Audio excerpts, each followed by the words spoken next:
Om Swastiastu. Perkenalkan, nama saya Niputu Desinta Adelia Putri, nomor absen 32 dari kelas 11 IPS 3. Pada kesempatan kali ini saya akan menjelaskan tentang kerajaan-kerajaan maritim pada masa Hindu-Buddha. Yang pertama ada Kerajaan Sriwijaya. Letak geografis Kerajaan Sriwijaya dari prasasti-prasasti yang ditemukan diperkirakan terletak di Pulau Sumatera, tepatnya di Sumatera bagian selatan. Diperkirakan kerajaan tersebut terletak di tepi Sungai Musi atau tepatnya di kota Palembang sekarang. Adapun sumber sejarah dari Kerajaan Sriwijaya baik di dalam negeri maupun di luar negeri. Yang di dalam negeri ada Prasasti Kedukan Bukit, Prasasti Telaga Batu, Prasasti Talang Tuo, Prasasti Karang Merahi, Prasasti Ligor, Prasasti Kota Kapur, Prasasti Melanda, Prasasti Candi Muratapus. Adapun sumber sejarah dari luar negeri yaitu berita Cina, berita India, dan berita. Selanjutnya ada kehidupan politik dan pemerintahan. Kehidupan politik dan pemerintahan Kerajaan Sriwijaya bersifat mutlak. Pemerintahan Kerajaan Sriwijaya menurut Prasasti Telaga Tugu dibagi menjadi berbagai macam jabatan.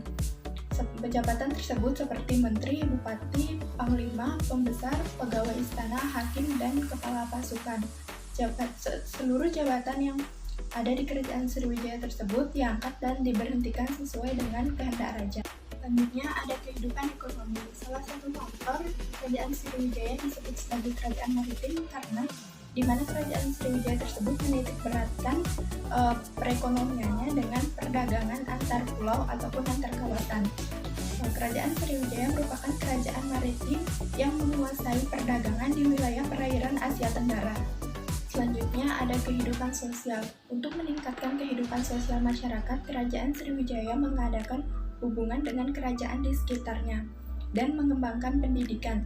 Bukti pendidikan tersebut telah berkembang di Kerajaan Sriwijaya dengan adanya salah satu guru yang terkenal dengan nama Dharma Kiai. Dan yang terakhir ada kehidupan budaya.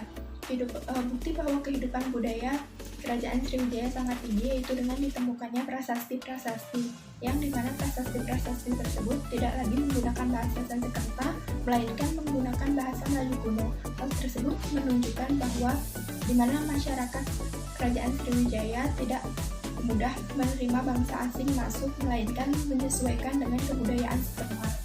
Yang kedua ada Kerajaan Majapahit. Letak geografis Kerajaan Majapahit bermula dari awalnya diterimanya dan diampuninya Raden Wijaya, dan kemudian Kerajaan Majapahit menjadi berkembang sangat pesat di wilayah Jawa Timur dan hampir menguasai seluruh wilayah Indonesia. Adapun sumber sejarah dari Kerajaan Majapahit yaitu dengan ditemukannya Prasasti Butak, Prasasti Kudadu, Kidung Harsawijaya, Kitab Pararaton, dan Kitab Negara Kertagama. Adapun kehidupan politik dari Kerajaan Majapahit, yang pertama, Kerajaan Majapahit dipimpin oleh Raden Wijaya pada tahun 1293 sampai 1309. Adapun pemberontakan yang terjadi pada masa tersebut karena rasa tidak puas atas jabatan yang diberikan oleh raja. Yang kedua, diperintah oleh Srijaya Negara pada tahun 1309 sampai 1328 dan terjadi pemberontakan yang dilakukan oleh Nambi, Semi, dan Kuti.